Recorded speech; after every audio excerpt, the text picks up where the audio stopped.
sejam muito bem-vindos, sejam muito bem-vindas. Está começando o JF Entrevista, um programa que traz para o debate assuntos diversos de educação, saúde, economia, cultura, política e muito mais. Estamos realizando a série Vereadoras e Vereadores da Câmara Municipal de Juiz de Fora. Nós vamos ouvir os 19 vereadores da Casa. Para o nosso debate, teremos sempre um jornalista e uma jornalista convidados. Hoje aqui com a gente, a vereadora Cida Oliveira, do PT. Participa com a gente hoje da entrevista a jornalista Tâmara Liz. Muito obrigada pela participação de vocês. Cida Oliveira é professora e está em seu primeiro mandato. Foi a vereadora mais votada de Juiz de Fora nas eleições de 2020. A educação é o tema central das propostas de Cida. Ela é integrante da direção do Simpro-JF, o Sindicato dos Professores, desde 2001. Cida estava em seu terceiro mandato como coordenadora geral do sindicato, quando se licenciou para ocupar o cargo no Legislativo Municipal. A militância sempre fez parte de sua vida. Como estudante, participou do movimento pelas Diretas Já e das discussões sobre a Constituinte de 1988. Formada em Geografia pela UFJF, Cida também já foi comerciária. Ô Cida, muito obrigada, já agradeci, mas vamos começar com essa frase que é sua, que é sua desde a militância no sindicato. Ninguém anda sozinho. Esse lema você leva para a vida, Lembrando que você também foi de grupo de jovens, foi do Unibairros. Vamos começar essa conversa aí, então, com essa frase, Ninguém anda sozinho, Cida. Então, primeiro, que bom estar aqui com você, Marise, com a Tâmara, nesse nosso debate. Ninguém anda sozinho, sabe por quê? Porque a luta, dos trabalhadores, dos movimentos populares, ele tem que ser coletivo, E, portanto, como você bem disse, eu tenho uma história lá no Vitorino Braga, de participação do Unibairros, de participar do PT Raiz, que era aquela discussão que a gente fazia de núcleos, de bairro. E eu sou do núcleo do Vitorino Braga. Não sou mais porque hoje o PT não participa dessa conjuntura, nesse sentido. Mas nós fomos daquele período de história na frente da escola, que tem ali no Vitorino, e, portanto, vim por comerciários também, comerciária que fui, trabalhando no comércio, a gente teve uma intervenção, inclusive chapa de oposição nos comerciários para enfrentar na época os pelegos que aqui tinha, porque os nossos salários eram muito baixos, a gente tinha um trabalho árduo por demais e, portanto, nós tivemos essa luta nos comerciários. E é evidente, como você disse, logo depois eu fui fazer geografia.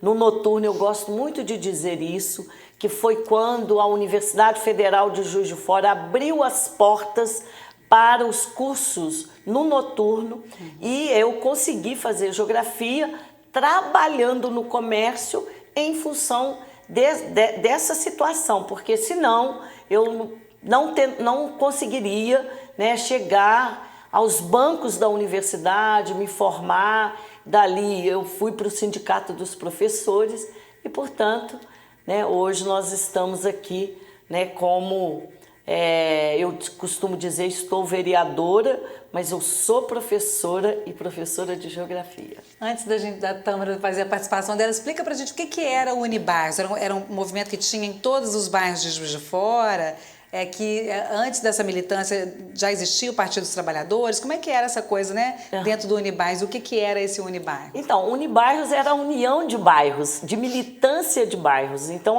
por exemplo, a gente se organizava no Vitorino Braga. Como é que era isso? Você fazia reuniões, demandava ali aquilo que era pedido, que era demandas da população naquele bairro, naqueles bairros, porque você tinha militante dos vários pontos de bairros da cidade. E aí a gente fazia as nossas reuniões e levava a nossa luta. Exemplo disso foi a Praça Teotônio Vilela, no Vitorino Braga, que foi uma construção dessa união, dessa militância que, além de escolher o nome, que foi uma pesquisa que nós fizemos junto à população, e a construção da própria praça que foi voltada para aquele local. Então, assim, era assim que a gente fazia. E a partir dessa discussão, dentro do bairro, como por exemplo na questão do núcleo, decidia quais eram as demandas, o que a população desejava naquele bairro. A gente levava para onde? Para dentro do partido, nas reuniões do partido, para a gente fortalecer a luta. Às vezes a demanda de um bairro, por exemplo, do Vitorino Braga, era a mesma demanda do bairro de Santa Luzia e por aí afora. Isso fortalecia o quê? A nossa luta, além, né, da gente fazer uma organização dos trabalhadores mesmo, né, dos movimentos populares, as pessoas se sentir, né, inserida. Isso é que a gente chama de militância. A militância é mesmo uma vocação, né, Marise? Obrigada pelo convite, vereadora. Prazer estar aqui conversando.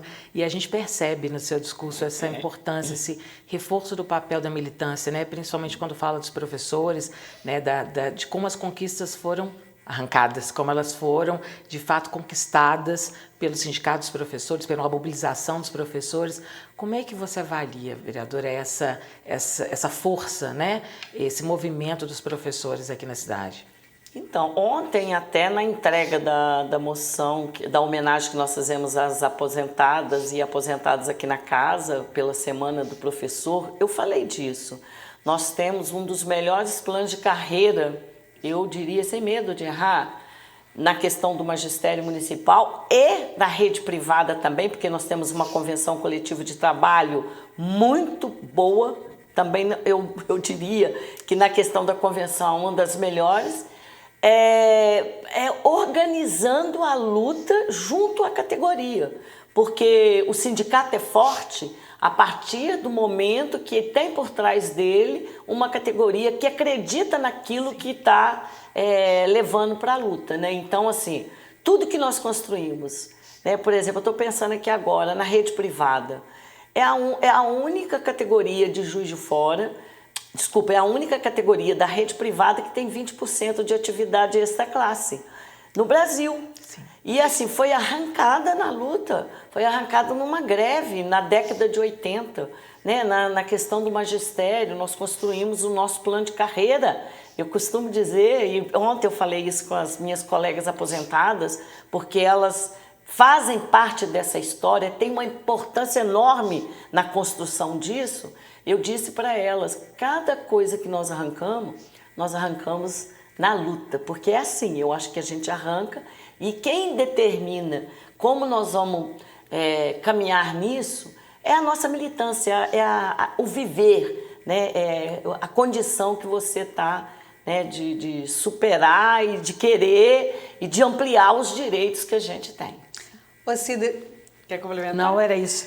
Dentro dessa questão, né, ninguém anda sozinho, dentro dessa questão do próprio sindicato, como é que saiu o seu nome, né? Você vem da militância desde a década de 70, né, Cida? Não sei, Unibairro, se é 70, se é 80, né? Depois você fala pra gente.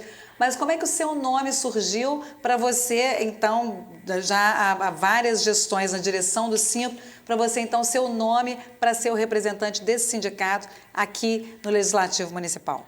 Então, primeiro eu sou filiado ao Partido dos Trabalhadores desde 1986, mas em 82 eu já estava na militância, na rua, como eu disse, através, né, desses espaços que são muito ricos para nós.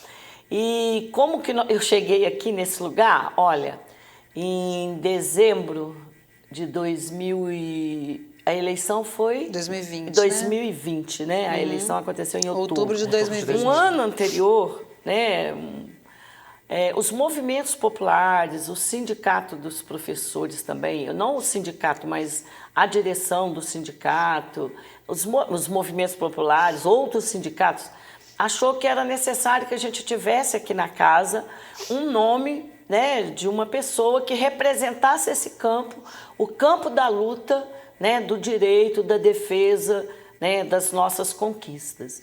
E aí vieram conversar comigo me colocando nessa tarefa. Quero dizer para vocês que eu fiquei uns 30 dias muito desesperada, pensando como é que seria isso, porque é uma responsabilidade muito grande, né? E tratar isso no parlamento ainda é mais difícil pelas condições que a gente chega. Então, assim, mas como eu vi que era um grupo de militantes muito forte, né, muito organizado, eu falei assim, essa caminhada eu não estou sozinha.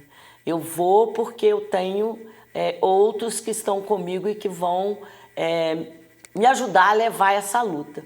Então, eu acho que é isso, sabe? Então, foi dessa forma que a gente chegou aqui. Mas, assim, o resultado eleitoral, apesar da gente vir nessa militância, eu diria que, assim, eu fiquei surpresa, né? Eu sabia que a gente tinha trabalhado ao longo desse tempo, sem intenção, porque eu acho que é isso. A gente tem que olhar para o parlamento e pensar o seguinte, o que eu quero? Para que eu quero? Acho que antes de por que eu quero, eu acho que é para que eu quero. E, assim, dentro disso, a gente fez uma avaliação que era um ponto de apoio para os trabalhadores e as trabalhadoras, né, dos movimentos populares. Até porque, Cida, o Simpro já tinha uma representação aqui que não poderia ser perdido. O Simpro tinha muita força, mas não tinha um representante, assim, um nome forte do grupo de professores até antes do Betão chegar, né? E aí o Betão sai para ser, que era o representante anterior, sai para ser deputado, e aí tinha que se manter isso também foi demarcar pensado. Esse espaço, demarcar esse espaço, não pode se perder esse espaço dentro do Legislativo Municipal. Teve esse pensamento também? Não, lógico que teve, né, toda uma situação. Betão era o nosso representante, assim como eu, militante desde o movimento estudantil, passando por todos esses lugares que eu acabei de dizer. E a gente sabe também que os espaços têm que ser ocupados, né? E nesse espaço ser ocupado, ele tem que ter um direcionamento, né? Você tem que ter um objetivo, né? E assim, qual que era o objetivo disso? Como eu disse aqui no início, o nosso objetivo é que a gente seja esse ponto de apoio para levar a luta, né, dos trabalhadores, das trabalhadoras, da população de forma geral. Né? Porque eu acho educação, que né, Silvia? Da educação, por exemplo, também, né? Sim. Não só, mas também. Então, assim, dos cobradores, né? Dos trabalhadores que estão aí no processo de terceirização, altamente precarizados. Então, a gente tem que estar aqui para a gente poder ser essa voz, né? Poder falar com eles, dialogar com eles e dizer para eles, ó, estamos aqui, estamos juntos, tá? Estamos aqui para fazer a luta. E a gente acaba associando muito seu nome com o Simpro, com os professores, pela militância, pela história, né? Mas tem outros projetos importantes, né? Eu gostaria de saber, assim, quais outros que você destaca para além da educação, que parece que é um norte, é um objetivo de vida, né? Para além de um projeto como vereadora, mas um compromisso seu. Então, é engraçado, né? Alguém perguntou assim, o que é a Cida? O que é a Cida fora fala da Cida pessoal. Eu falei assim, eu brinquei assim, eu não consigo me ver Cida pessoal, eu consigo me ver Cida militante, entendeu? Porque é isso. É lógico que eu sou professora, sou do Sindicato dos Professores, é evidente que tem uma raiz nessa situação, mas se a gente buscar lá atrás, né, nós vamos ver os caminhos que a gente veio ao longo desse tempo e a importância de estar num lugar que pudesse representá-los. Então, por exemplo, hoje na casa, nós temos projetos que a gente tem feito discussão, né, aqui, né, tem vários. Depois a gente pode até podemos apontar, citar, né? Podemos citar alguns da arquitetura hostil, né, que é uma luta sua, construção civil e projetos futuros que vem aí, que a gente estava conversando antes, que é a questão do 20 de novembro. Né? Para citar 3 aqui, né, Cida? Mas fica à vontade, Cida, para citar, né, seus projetos e para falar um pouco desses 3 também que a gente comentou aqui. Então, nós entramos aqui na casa, não só os projetos, mas, por exemplo, audiências. Nós fizemos boas audiências aqui, como, por exemplo, Chapéu d'Uvas, né, que hoje representa 48% da água, né, do nosso município aqui da cidade, e com aquela ocupação que estava lá. Então foi um tema importante que a gente trouxe aqui para casa, né, e outras temáticas que a gente foi, a questão lá do João Penido, que o Zema queria, da porta, né? que o Zema queria entregar para as OS, né, para as organizações sociais. A gente foi um ponto de apoio, né, no mandato, lá na porta, nós fizemos movimento, conseguimos impedir naquele momento que o Zema entregasse essas OS, que entregasse o João Penido para as OS, né? E nós sabemos qual é o significado, né, dessas OS por aí afora, né? Muito perto aqui de nós, no Rio de Janeiro. A gente sabe que a saúde que há um tempo atrás aí foi entregue para as OS, o quanto que tem de corrupção, isso é muito grave, né? Mas assim, eu estou citando esses dois, mas aí estou colocando aqui arquitetura hostil. Não, só para citar, já que você está falando de audiência pública, a mais recente é a questão da municipalização, né? Que foi... Muito bem, tá vendo? Por isso que é bom, tá vendo? A gente vai lembrando das coisas, porque é muita demanda. As audiências que eu acho que é um momento que a Câmara se faz mais presente, mais próxima do cidadão, o momento de dar voz, fazer esse trabalho de escuta, né, Cida? E foi muito importante, mesmo a Prefeitura de Fora não estando aceitando, né, a questão de transformar as escolas estaduais e municipais, o risco que já está havendo e que ficou claro dentro de uma audiência pública, né, Cida? Os pais tiveram a chance de falar das dificuldades, não é?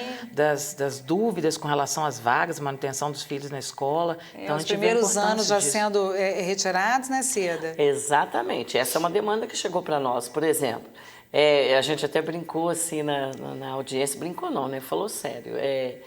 Que é uma municipalização enviesada, né, que o governo do estado chama de mãos dadas, né? Mãos dadas deve ser mãos atadas, na verdade, porque entrega, né, obriga o município a assumir os alunos do primeiro ano do ensino fundamental. Como, por exemplo, nós citamos aqui o Ali Alfred, o ano passado, fechou o primeiro ano do ensino fundamental. Os pais ali do bairro, né, de Lourdes, daquele entorno ali, teve que ir para o bairro Santo Antônio para levar essas crianças. Em que condições levar essas crianças pequenininhas, de primeiro ano de ensino fundamental, que nós estamos falando, entendeu? Nesse dia eu conversei com um dos pais que falou que tinha 3 filhos, os 2 mais velhos estão na Ali Alfred, o primeiro ficou sem ir na escola, porque eram os 2 mais velhos que levariam o primeiro para a escola. Então, assim, isso a gente descobre em audiência pública, né, Cida? Em audiência pública, é exatamente isso que você falou, porque os pais vêm, eles falam e colocam mesmo o que eles estão pensando em relação, entendeu? Que é um absurdo a entrega, né? E agora o governo do estado está com uma nova moda, né? Falando que vai, em algumas escolas, querendo fechar, né, o ensino médio noturno, como, por exemplo, na Escola Antônio Carlos, que apareceu nessa audiência, nesse dia da audiência. E assim, é um absurdo. O ensino médio já sofreu tanto com a questão da pandemia, né? Tantas pessoas acabaram saindo para o trabalho ou se desmotivando de estudar. O ensino médio precisa de um cuidado especial agora. E com essa proposta do novo ensino médio, que é uma vergonha, né? Vamos colocar, nós estamos aí doidos pela revogação desse novo ensino médio, porque, na verdade, a gente brinca que ninguém aprende, ninguém ensina, porque não tem condições, porque levar o nosso aluno para dentro da escola, aluno, filho da classe trabalhadora, que não vai estar igual ao aluno que vem da rede privada para estar os bancos da Universidade Federal de Juiz de Fora, por exemplo, no nosso caso aqui, entendeu? Então, assim, o governo do estado utiliza disso, né? O que na verdade é um absurdo, né? A educação é direito, né? E a educação... Investimento também. Investimento é obrigação.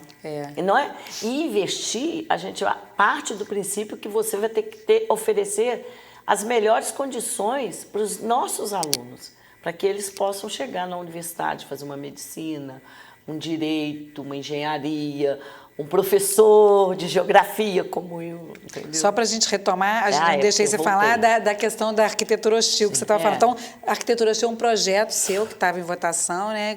Como é que está essa situação da arquitetura hostil, Cida? Então, nós somos derrotados, né? A maioria dos vereadores optaram por não votar nesse projeto da arquitetura hostil. Nacionalmente, o projeto teve uma vitória, não é? Nacionalmente. O que você acha que é essa diferença, assim, explicando para a gente qual que é a proposta e por que a gente não teve o mesmo resultado aqui em Juiz de Fora? Eu acho que tem uma intervenção na cidade das grandes empreiteiras. Eu acho, na minha opinião, assim, bem leve, bem falando assim para vocês aqui. Porque é engraçado que os mesmos dois projetos, que é da construção civil e da arquitetura hostil, eles foram derrotados igualmente. O que é a construção civil? A construção civil, o nosso projeto da construção civil, que a gente deu esse nome, determinados bairros, lugares, sobre os empreendimentos enormes, destrói a massa asfáltica, naquele lugar ali desce aquele resto de material, entope os bueiros, porque aquela massa de cimento vai ficar concreta naquele determinado. Eu posso dar um exemplo da minha rua, que é lá na Batista de Oliveira, lá em cima no morro, no Granbury. Que acontece isso? A água, depois que vem da chuva, forma uma lagoa. Qual era a intenção do nosso projeto? Após a construção, que essas empresas, empreiteiras, essas construtoras, fizessem o trabalho dela, que é deixar esse espaço em condições de uso da população, sem que tenha alteração nos passeios, sem que tenha alteração no asfalto. Arquitetura hostil. Você sabe que a partir da arquitetura hostil, até mesmo comigo, eu comecei a prestar atenção o quanto que nós temos artifícios para impedir que a população ela tenha o direito de andar, de caminhar pela cidade. Nós temos aqui determinadas condições que a gente chama de arquitetura hostil, que é cimento, ferro. Até vaso, né? Até vasos de flores. Vaso de flor. E assim, impedir que a pessoa, por exemplo, um idoso, um cadeirante, uma mãe com a criança, possa esconder de uma chuva. Eu vou dar um exemplo aqui perto de nós, no Parque Alfred. Dá uma olhada naqueles bancos. Ele tem uma divisória, um banco público, ele tem uma divisória ao meio, que é um ferro. Se uma mãe quiser amamentar seu filho, ela vai ter dificuldade. Se uma pessoa que tenha, que seja, eu não sei se eu vou usar essa palavra, se eu estou correta, que ela tenha... alguma deficiência? Ela não vai conseguir sentar. Entendeu? Ela não Talvez vai as pessoas acima do peso não consigam se encaixar ali naquele espaço. Acima do peso, ela não vai sentar ali. Você não consegue ter uma pessoa sentada ali. Então, é isso, que o padre Júlio, fez também em São Paulo. Quem não lembra do padre destruindo debaixo do viaduto aquele cimento pontiagudo que foi construído para impedir que a população em condição de rua pudesse descansar ali, entendeu? Então, assim, a cidade, ela tem que ser inclusiva, ela tem que ser para o cidadão e não o contrário, entendeu? Então, assim, nós não conseguimos aprovar. Cida, esse bate-papo está ótimo, mas nós vamos para um pequeno intervalo e daqui a pouquinho a gente volta retomando os projetos que você ainda não falou deles, e os projetos que esses são difíceis de ser aprovados, mas também tem muito projeto seu que já foi aprovado. Fica aí que a gente já volta um minutinho só. Até já.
Tá no ar o Café com Política.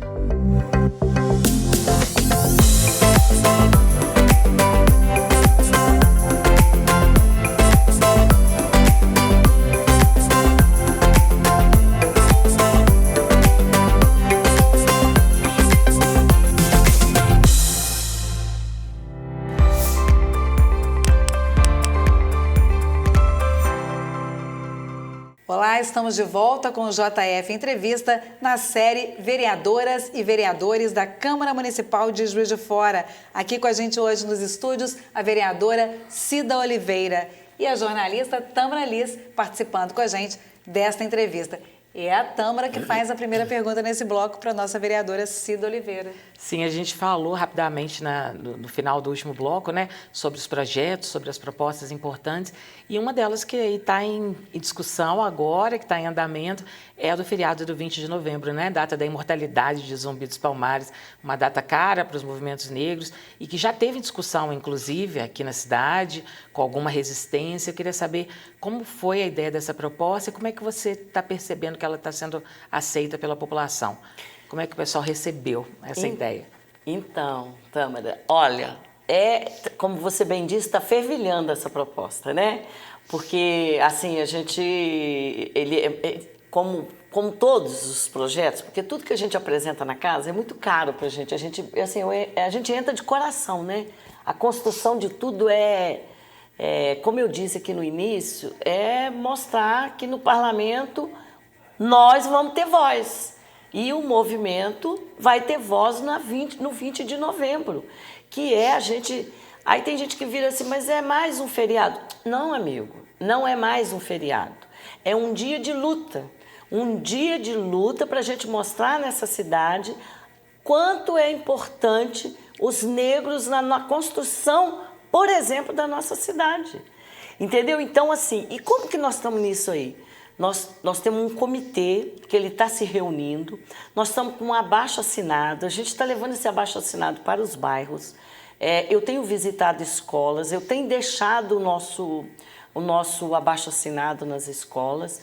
A ideia é a gente ampliar o máximo que a gente puder com relação a isso, porque nós queremos, no dia que for colocar, que o comitê decidir, hoje é o dia da gente botar esse projeto para votar. Nós queremos ter uma grande mobilização nessa casa, essa é a ideia, uma mobilização e entregar para casa um imenso abaixo-assinado para dizer: Juiz de Fora quer dar esse 20 de novembro em memória ao Zumbi de Palmares. Eu acho que essa é a nossa discussão e que a gente possa discutir as pautas. Nós temos muita coisa para a gente discutir. Dentro desse assunto, ainda lembrando que isso já foi negado na Câmara, Já. né? A gente tem uma história, já houve essa proposta de que fosse feriado no 20 de novembro, Juiz de Fora negou, outras cidades do país já tem esse reconhecimento. Uma das maiores justificativas aqui, pelo que eu me lembro, era a questão do comércio. Do comércio, porque era um né? dia muito próximo do 15 de novembro, né? Já tinha um feriado muito próximo. Teve alguma conversa nesse sentido com o setor? O que avançou, Cida? O movimento está mais forte? Conta pra gente, né? Como é que está isso? Então, olha só, quando o Betão ainda era vereador nessa casa, ele entrou com esse projeto de lei do 20 de novembro de feriado. Passou aqui na casa. Mas a FIENG, que é uma federação das indústrias daqui de Juiz de Fora, entrou na justiça e suspendeu, a justiça deu suspensão desse feriado, não permitindo que aconteça. Só que agora nós estamos num outro quadro. Agora o próprio STF condicionou que nos municípios e estados em que queiram, né, colocar essa discussão e ter o 20 de novembro como feriado, está dado. Então, na justiça não tem mais campo para eles. Agora é político. Por isso, o abaixo-assinado, por isso a organização com todos os movimentos sociais Por isso o comitê, E você para a traz gente aí dar outro força. histórico também, né, Cida, que hoje já se fala, que foi o silenciamento dos negros na fundação de Juiz de Fora, o silenciamento da história dos negros, né? População, maioria da população de Juiz de Fora, né, Tâmara? A gente vem debatendo isso aqui também, ou seja, nós estamos realmente numa outra realidade hoje, numa outra conjuntura, né, Há uma Tâmara? urgência de se tratar desse assunto, né? Eu acho que a proposta vindo casada com uma proposta de discussão mesmo, né? De revalorizar, né? De dar ouvidos a essas vozes que já existem, que já fazem a história da cidade, que já contam a história da cidade, é uma hora muito importante, é um outro momento histórico. É isso mesmo. Eu tenho falado, Tâmara, que é uma reparação histórica, é um início de uma reparação histórica da importância da construção do nosso país e, no caso, Juiz de Fora, né, pela mão, né, do povo negro nessa cidade. Então, assim, é um início, é singelo, é uma coisa pequena, para a partir daí a gente fazer e levantar outras questões, como, por exemplo, o projeto de lei que a gente teve aqui, que foi aprovado também, que as cotas, né, 20% para os concursos que tenha direito o negro, povo preto e pardo. Aí eu não sei como é que ficou isso, se é negro e pardo, entendeu? Para que tenha o direito nos concursos, né? Que foi uma iniciativa também dessa casa que foi aprovada. Então, eu acho que assim, nós abrimos, teve dificuldade? Lógico que teve, não foi fácil, porque a gente queria mais, nós queríamos 30%. Não é isso que a gente queria, 30%? 25%? Ah, 20% mesmo. Então, ficamos com os 20%, entendeu? Então, assim, eu acho que nós estamos no caminho certo. E eu tô doida para chegar esse dia. Vencendo pequenas batalhas, né? São pequenas batalhas. Eu acho que vai ser um dia de festa. Um dia para a gente comemorar nessa cidade. A Eu Cida quero ver está essa falando de uma cidade. minoria, né? Sabe, né? O povo negro é a maioria, mas em minoria no sentido de dominância, né? Mas a gente está falando de uma minoria, vamos falar de outra minoria, né, Cida? Você já esteve em vários lugares na Câmara, né? Você já esteve do outro lado militando e hoje você é mulher sentada na cadeira de vereadora, né? É mais difícil ser mulher vereadora do que você imaginou? Eu acho que ser mulher é muito difícil em todos os espaços. Eu não acho que é fácil, não. A gente ainda está muito imbuído na nossa sociedade o machismo, a voz. Na maioria das vezes, eu falo isso porque no movimento sindical eu prestei atenção nisso. Às vezes você estava num debate, e na Câmara não é diferente, tá? Você estava num debate grandioso e você tinha uma sugestão para aquele debate ali, você colocava uma posição sua e logo em seguida vinha um homem e falava a mesma coisa que você. O que ficava na fala era o que ele tinha falado e não o que você primeiramente lá atrás tinha feito. Então aqui na casa também a gente percebe isso. Há uma dificuldade mesmo, né, de tentar calar a gente, assim, sabe? E eu percebo isso. Às vezes, a gente fala de um jeito... Quando eu falo, a gente é mulher, tá?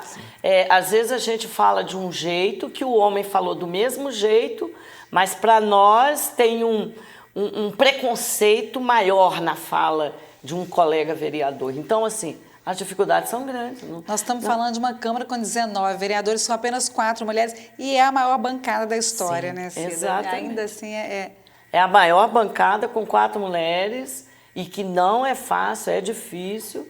Mas, assim, o que impede a gente nas dificuldades? Nada. Isso dá mais força para a gente poder dizer em alto bom som aquilo que a gente acredita. Eu acho que tem que ser isso. Se a gente se calar na primeira dificuldade, pronto, acabou.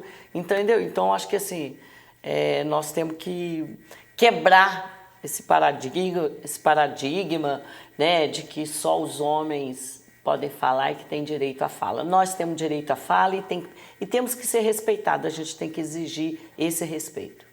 e começar a criar espaços, né? Queria que você falasse um pouco sobre isso também, de outras temáticas que não sejam relacionadas ao universo feminino. Acaba que a representatividade é tão pouca que, quando esses espaços se abrem, as vereadoras acabam precisando concentrar em si uma discussão que deveria ser da cidade, que deveria ser de todo mundo, mas acabam sendo representantes das questões do universo feminino, né? Esteve muito envolvida com a questão da pobreza menstrual, por exemplo, né? Que é uma questão social e acaba virando uma questão feminina, né? Até quando você já vê uma mudança nesse sentido, de que esses assuntos passem para a pauta... Disso, né, gente? Pobreza Sim. menstrual, a gente não era uma temática que era ignorada, né? E é um assunto tão sério, quando a gente começa a falar, a gente vai vendo os números, né, tão alarmantes assim, e você percebe já uma sensibilização de outros, dos vereadores, dos homens, para essas questões, para que elas deixem de ser questões femininas e passem a ser questões sociais? Eu acho que ela tem que ser questão de classe mesmo, né?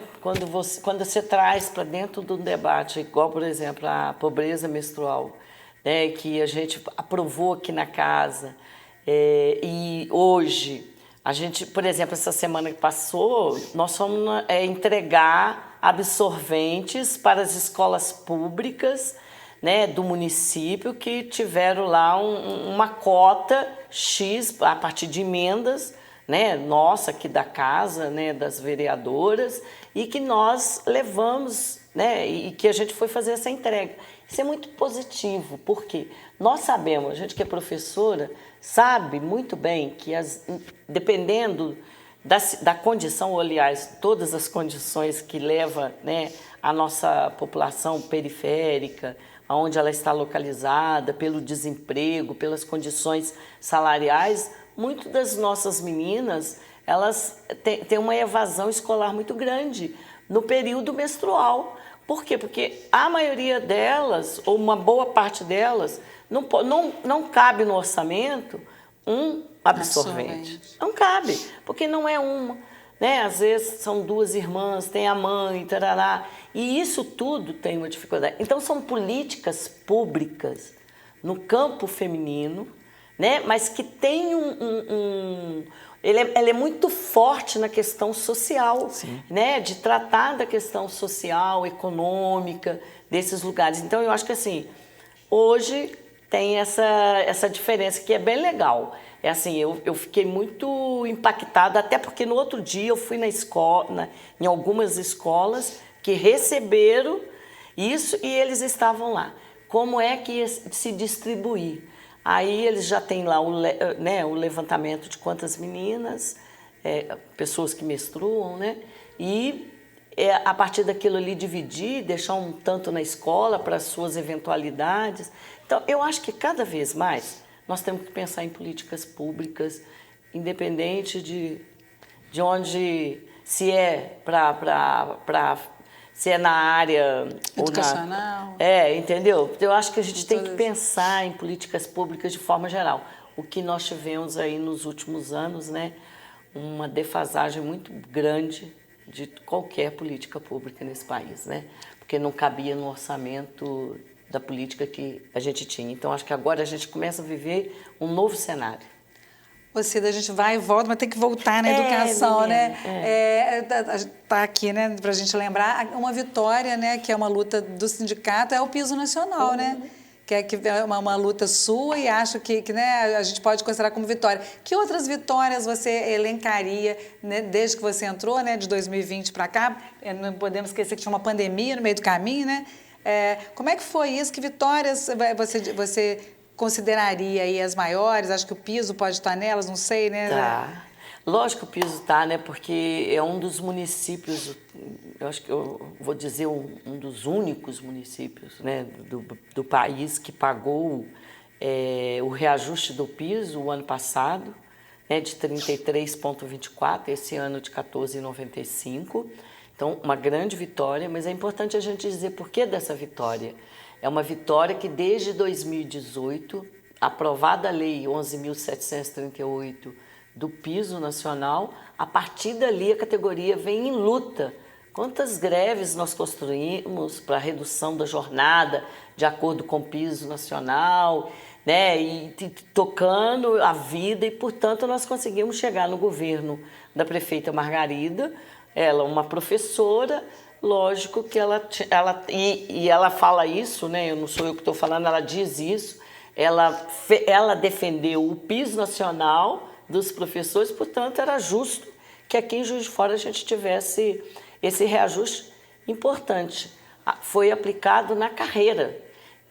E eu digo, essa carreira que nós construímos, ela é muito cara para nós, entendeu? Muito cara. Além disso, a revogação do artigo 9º.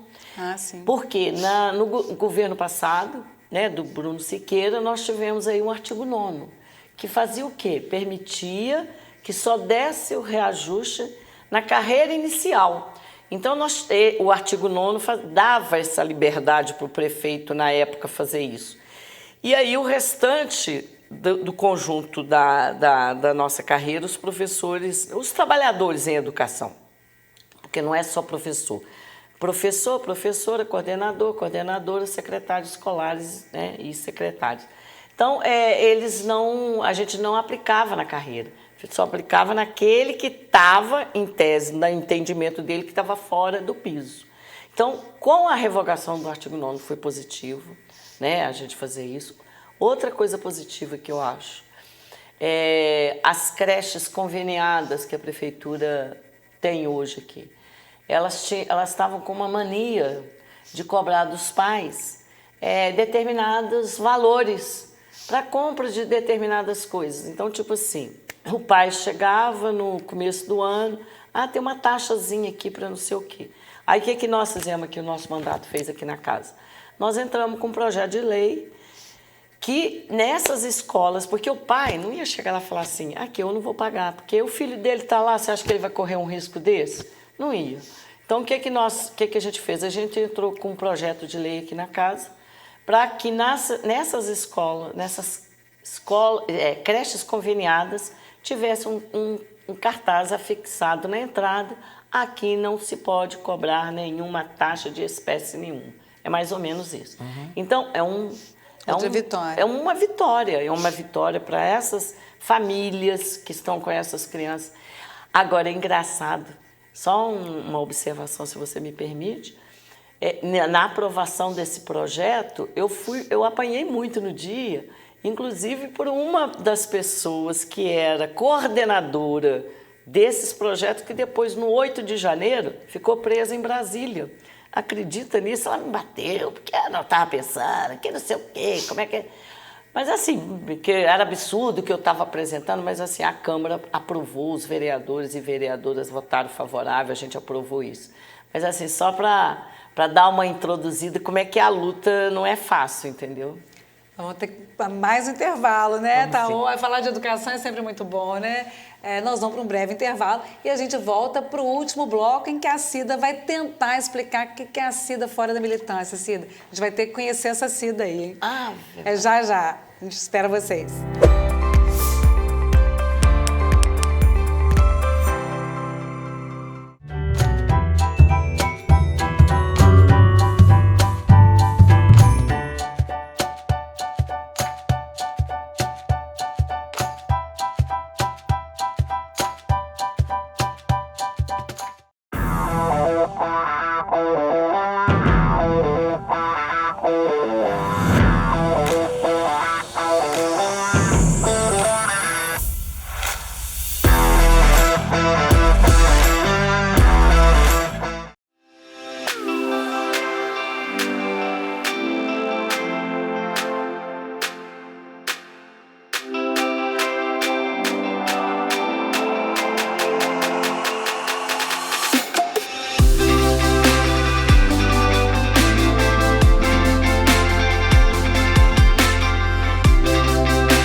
Tá no ar o Café com Política.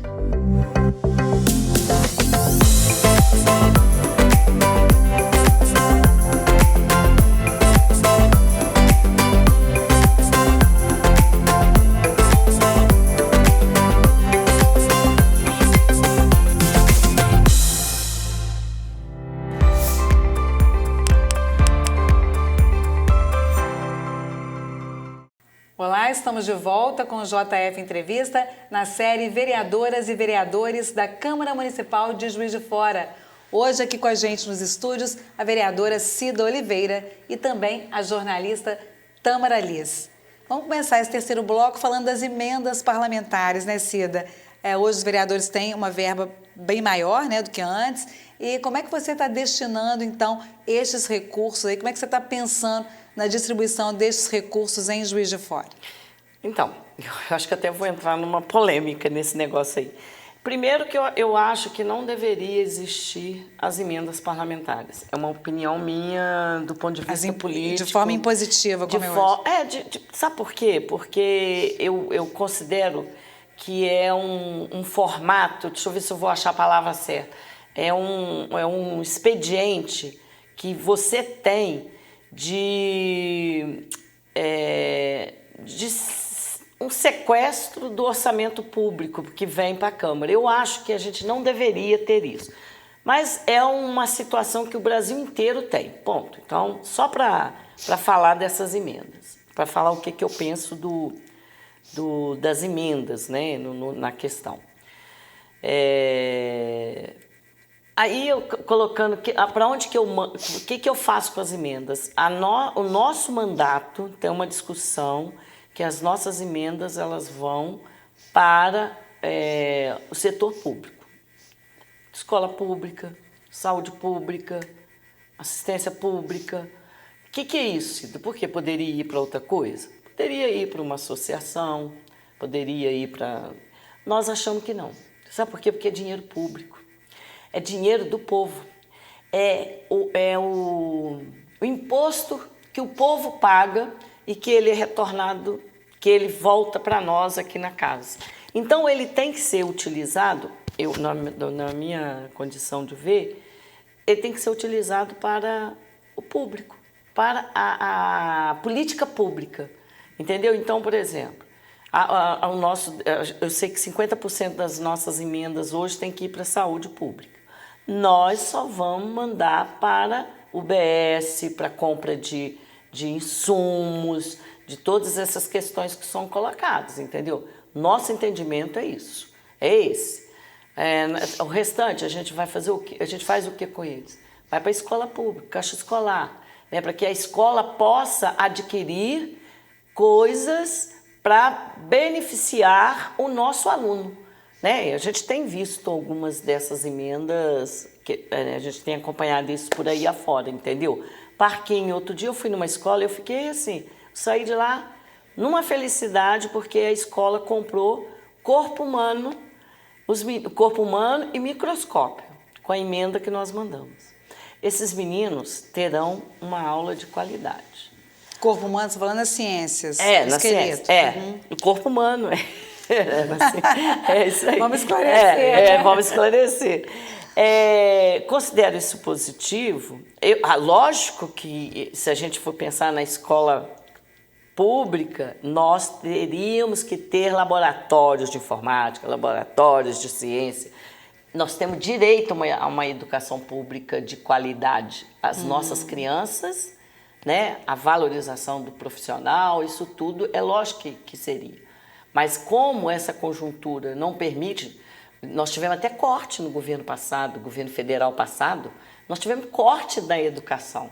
Agora que nós estamos tentando recuperar, né, esse orçamento para a educação, para tempo integral e por aí afora, entendeu? Então, assim, eu acho que as emendas elas vão nesse sentido, né? Na verdade, a gente pensa assim, podia ter uma verba federal que viesse para essas coisas, mas não é isso, né? A gente sabe muito bem que às vezes determinadas escolas trabalham com aquilo que tem, sobrevivem com aquilo que tem. Eu sou da época que até mesmo para fazer uma cópia de uma prova dentro da escola, e isso ainda continua acontecendo, a gente tem cotas. Então, por exemplo, você tem X cópias para fazer uma prova, para copiar uma prova para dar para o seu aluno, né? Que é o Xerox, o Xerox é a máquina, mas é isso, entendeu? Então, assim, e eu sei que isso, a realidade continua do mesmo jeito, apesar da gente saber que o orçamento na educação teve uma ampliação nesse governo federal que está aí colocado pelo governo Lula. Mas muitas dificuldades persistem ainda, né? Muitas dificuldades persistem. E esse espaço que a gente está tendo aqui hoje no JF TV Câmara é importante, né? Para apresentar suas propostas, para mostrar a forma como você vê a política, a importância da mobilização, para a gente ver o quanto que é necessária essa comunicação constante, não só com seus eleitores, mas com a população, né? Para que saiba dos seus direitos, saiba das discussões que estão acontecendo na Câmara, que são importantes para nós. Como é que se dá essa comunicação sua com a população, essa prestação de contas, esse ouvir a população, né? Porque, às vezes, eu imagino que você gostaria de estar na rua mais do que consegue. E como ouvir essas pessoas, como fazer com que elas te ouçam também? Então, eu acho que a militância me ensinou, eu gosto muito do corpo a corpo. Eu gosto muito de estar onde as pessoas estão. Eu gosto disso. Eu estou no bairro, eu estou na feira, eu gosto de estar lá, eu gosto de escutar as pessoas, porque eu acho que, assim, é lógico que nós temos hoje as tecnologias, as redes sociais, mas esse estar com as pessoas. Eu ando Juiz de Fora, eu atravesso a cidade, eu gosto de conversar. Às vezes as pessoas nem sabem que eu estou vereadora, entendeu? Mas eu gosto disso, eu gosto de estar nisso. Por exemplo, nós, no nosso mandato, a gente faz uma prestação de contas política. Isso tudo que a gente está falando aqui hoje, desses projetos e tal, a gente faz. A gente convida, né, dia 12 de agosto, nós fizemos uma prestação de contas desses 2 anos e pouquinho, daquilo que a gente fez na casa e colocamos o nosso mandato para avaliação, porque nós também temos que ouvir. Né? Eu brinco sempre, quando eu chego e entrego um boletim, porque a gente costuma fazer os nossos boletins prestando contas também para apresentar para as pessoas, eu falo assim, eu estou trazendo um boletim e estou aqui para escutar vocês. Se a gente não estiver trabalhando direito, eu quero escutar. Não, isso aqui não está legal, isso aqui está bom. Então, eu acho que é essa militância que eu tive, porque sempre está próximo de quem precisa, mas de quem tem direito a ter, porque às vezes as pessoas nem sabem que ela tem direito a ter uma determinada coisa mesmo. Direito a ter uma escola, uma vaga na escola, o direito a ter um atendimento no hospital, ela tem direito, é dela, ela tem que ser bem atendida. E aí você tem que fazer, eu acho que a gente tem que fazer esse papel. Eu acho que as redes sociais estão aí, a modernização está aí, a tecnologia está aí, mas o corpo a corpo, estar onde as pessoas estão, eu acho extremamente importante. Dar ouvido.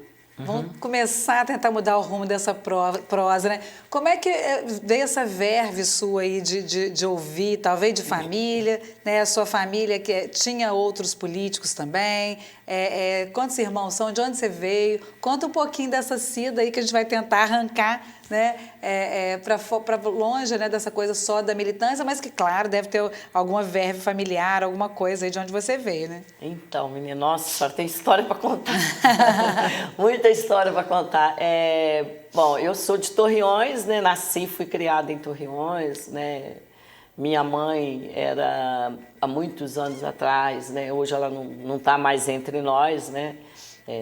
Era lavadeira. Minha mãe era uma mulher numa garra, que era uma coisa. Eu acho que eu tenho um pouco dela, sabe? Eu acho que é isso. E nas dificuldades, a mamãe sempre. Porque ela ficou viúva na década de 70 com 5 filhos, a caçula com 5 anos. Entendeu? Eu, a mais velha, com 12. Então, 12, 13, alguma coisa assim. Você imagina o que era isso, ela criar seus 5 filhos. E aí eu me lembro, quando meu pai morreu, ela falou assim, olha, eu tenho uma batalha. Nós vamos sobreviver os 6. Se eu tiver carne, nós vamos comer os 6. Se a gente não tiver, nós vamos comer o que tem os 6. E a minha mãe sempre foi muito dinâmica. O pai dela conta a história, né, que o vô Raimundo era também um cara muito imbuído na questão da política, ele gostava disso, entendeu? Mas assim, eu não tenho muita lembrança dessas coisas não, porque as pessoas falam, mas é vago, né? E assim, eu sinceramente eu não sei. E hoje eu tenho 5 irmãos maravilhosos, né? Que é a minha continuidade de vida, cinco sobrinhos, né? Maravilhosos, sobrinhas, né? 3 meninos e 2 meninas, ótimo. E assim, eu não sei, sabe, Marisa, eu não consigo imaginar. Você sabe que outro dia eu acordei pensando assim, será que o dia que eu parar isso tudo que eu estou fazendo hoje, como é que eu vou ser? Eu não consigo imaginar isso. Eu não consigo. Às vezes eu estou em casa, eu viro assim, eu posso hoje ficar em casa. Ô, gente, eu desoriento, eu tenho que arrumar alguma coisa para fazer, entendeu? Eu vou para algum lugar, eu saio de casa e vou. Não, ainda arruma um companheiro também da militância, É, né, gente? pronto. E a militância é boa, mas cansa, né? Deve ter hora. Principalmente, eu acho que talvez o que mais cansa na militância, não sei se você acha isso também, mas convencer as pessoas da importância da militância é uma coisa que às vezes parece cansativa. Quando você se cansa, o que você vai fazer? Qual que é o seu refúgio? Aqui em Juiz de Fora, por exemplo, qual lugar você se sente em casa? Sexta-feira na Câmara, de vez em quando eu vejo gente fazendo assim, ó. Sextou, vou tomar uma cerveja, vou para Torreões para descansar um pouco, para ver pássaro, para ver verde, para viver essas coisas, né? Ver um filme, ler. Nossa senhora, tem muita coisa para fazer. Às vezes eu acho pouco o final de semana. O final de semana tinha que ser maior, entendeu? Talvez a gente trabalhar menos e descansar mais. Está em discussão aí, não está, Marisa, essa semana de 4 dias? Está em já debate. Encontramos mais alguém que apoie. Países já têm isso, né, de que realmente a gente fala, quem fala que brasileiro trabalha pouco, pelo amor de Deus. Nossa Senhora. É muito, né, gente? Trabalha demais, muito. E com resultados interessantes, né? Essa redução da jornada. Sim, às vezes mais criatividade, mais produtividade naqueles dias ali. Aí, Cida, olha o projeto para te apresentar. Pois é, né, menina? Nossa Senhora, um belo projeto. Então, assim, eu acho que a Cida é isso, sabe? A Cida é uma militante da luta, uma militante que eu me coloco, eu digo que deixo um recado, eu me coloco como ponto de apoio à luta de todos. Aonde tiver luta, nós queremos estar lá junto com eles, porque eu acho que é assim que a gente vai construindo mesmo, não tem outro sentido. Vamos pensar na história do nosso país. Tudo que nós temos hoje, nós arrancamos na luta, não tem outro sentido, entendeu? É luta, né? Porque o sistema é muito cruel conosco, né?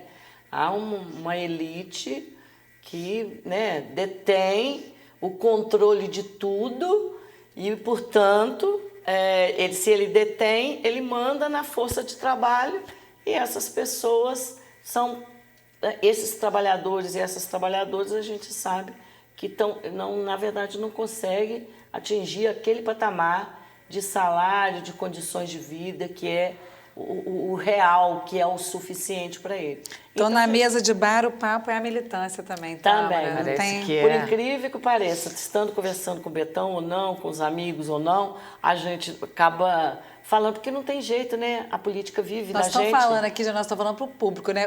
A Cida, né? O companheiro da Cida é o Betão, que é deputado estadual pelo PT também, né? E vamos explicar aí, né? Pois é. O Betão também é um grande batalhador aí pela luta, tá? Deputado estadual, né? Há poucos dias teve aí uma aprovação do PL dele, que eu achei super interessante, que é a lista suja, né, do emprego análogo à escravidão.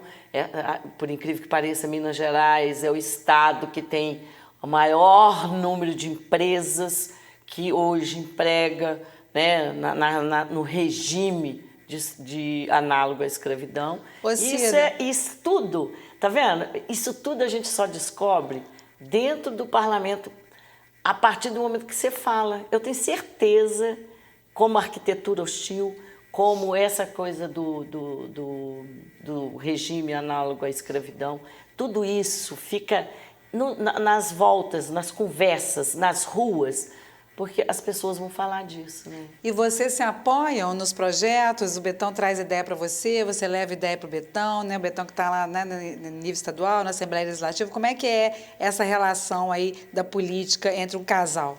Então, nós primeiro que a gente é de uma mesma força política dentro do Partido dos Trabalhadores, então a gente faz uma discussão bem, né, desse jeito que eu estou falando aqui com vocês, que os trabalhadores precisam de ter esse ponto de apoio. Então, automaticamente, sem que a gente queira, a gente acaba fazendo uma discussão de conjunto. Por quê? Nós estamos imbuídos dentro de uma mesma força política que faz, né, essa discussão há anos, né, do conjunto dos direitos, das conquistas, da batalha. E nós não vamos ter... como é que fala? Nós não vamos ter luz se a gente não quebrar essa parede, né? Essa coisa que está na nossa frente. Então, eu acho que é um Nós pouco estamos com pouco tempo aí, hein? Para poucas meu perguntas, Deus. então, né? Eu acho que a gente só precisa falar desses projetos políticos aí, das suas propostas, né? Porque a gente viu, por exemplo, estavam falando do Betão aqui agora, a necessidade de ir mais para frente para conseguir outra visibilidade, uma ampliação da voz que estava aqui na cidade. Como é que você vê o seu futuro político? Se você chegou aqui, é esse lugar que você pretende estar por mais tempo para fortalecer o seu espaço? Ou você pensa... Como é que você se imagina?